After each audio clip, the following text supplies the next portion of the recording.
can't happen here. But it did. Last year. We the people in a peacetime year lost over 10,000 killed and 40,000 injured. We the people in a peacetime year lost thousands and thousands of homes, schools, hospitals, factories, and churches. Losses the nation can replace only at tremendous cost. In peacetime, we the people on thousands of our farms lost buildings, equipment, and harvests. Harvests which are sorely needed to feed the hungry all over the world. And finally, we the people lost 31 million acres of timber. Timber that would cover the whole of New York State. Timber enough to build 140,000 desperately needed homes. It's a tragic story. A story that often begins like this.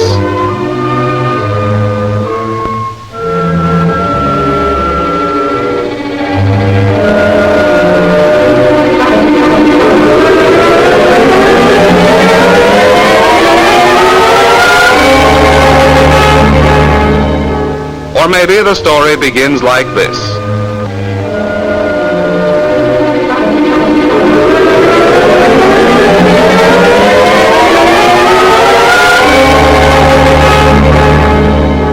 Or again, the story begins like this.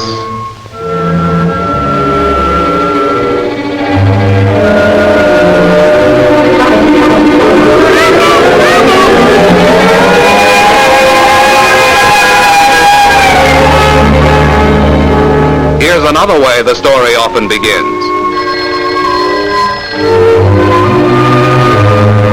Hello.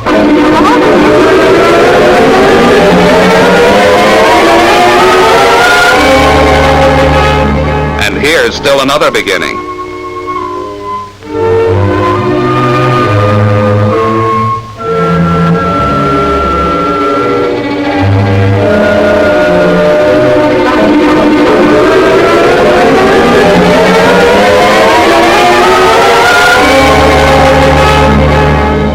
Yes, and here's one more beginning. Gasoline, invisible fumes, an open flame. The danger? Well, watch this experiment. You don't see any vapors, but they're there all right. A powerful light reveals their shadow on a white wall. See how these vapors flow out of the container and how they spread. Fumes of gasoline, benzene, and naphtha, when they mix with air, are a powerful explosive. And when they reach an open flame,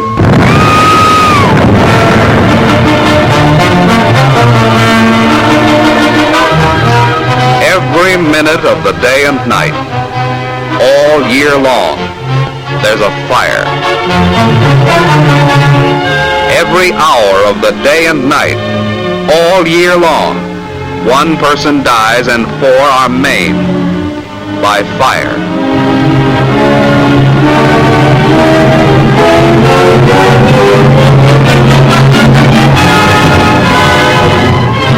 And each year the record is worse than the year before.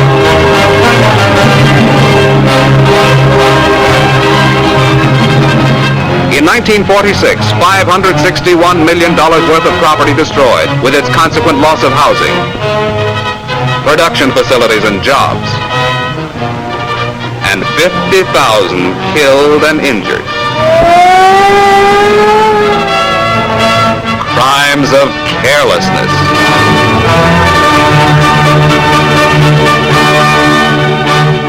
But we, the people who commit them, can also prevent them. Don't put out cigarettes in waste baskets. Have ashtrays, or better yet, smoking stands. A lot of them, and use them. You can smoke in your car. It's safe. But don't throw the butt out the window and destroy another 500,000 acres of forests. Don't let your child maim himself. Even safety matches can be plain murder in the hands of a youngster. Ask yourself how you'd feel if your child... Well, you get the idea. And electrical appliances, they're perfectly safe to use.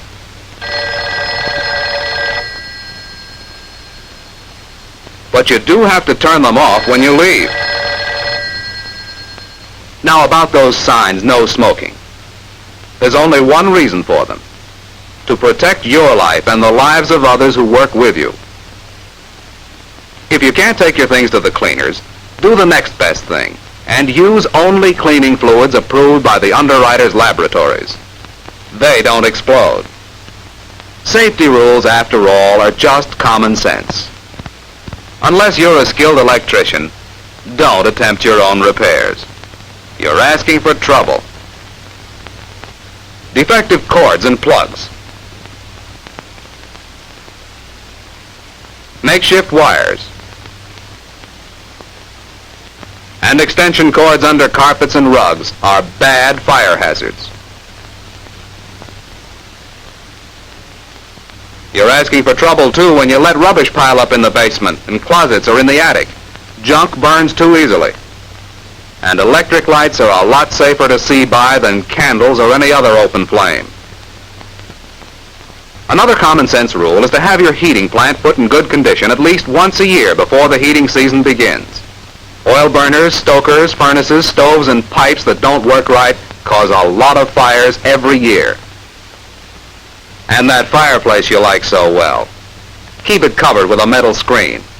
It'll keep the sparks from popping out and setting carpets and clothing afire. And don't smoke in bed. You went to bed because you were tired, so you'll probably fall asleep. Too many people have gone to sleep forever by smoking in bed. Stopping fires is a matter of following simple rules, but observing them would avoid 3 fires out of 4. You can be sure that the men whose job it is to protect your life and property will welcome your cooperation. You're protected by expert fire departments, by well-trained men, always ready on a moment's notice to come to your aid. And this is their ammunition: water. And pumping stations distribute that water to hydrants all over your community. And up-to-date fire alarm systems bring the firemen to your house in a matter of minutes.